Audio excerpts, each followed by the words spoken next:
A flip-flop decision by CMS leaders to return to virtual learning weeks after kids went back to the classroom has parents furious. 24 hours later, many are still mad, especially about end-of-year tests. Fox 46's Ryan Kruger is live at West Mecklenburg High School tonight. Ryan, kids there have to come back next week to take these tests.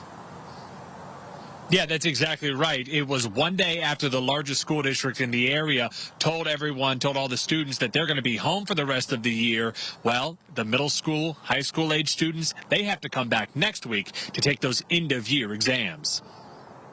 Adding this unnecessary stress on kids who are already taxed it's criminal. Truly, it's abusive to do this to them. It's fitting that a group of students and parents who are calling for only virtual schooling meet virtually. I think it's a major challenge to be required to have your child to return to an environment which cannot be guaranteed that they are not compromised. The meeting was hosted by the North Carolina Families for School Testing Reform. They argue that with the state seeing record high cases of COVID-19, that there's no reason to have in-person end-of-course exams starting next week.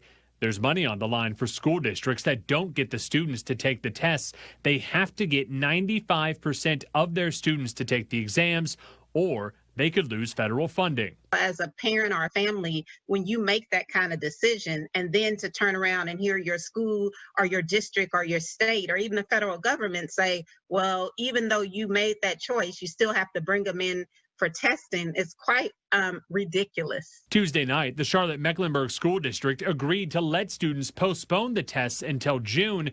They'll have an incomplete until then. And if students do decide to take the test, they'll score no lower than a 50. To me, this is a no-brainer. And the students aren't failing, we're failing them. And my sons are not stepping into the classroom to take these tests.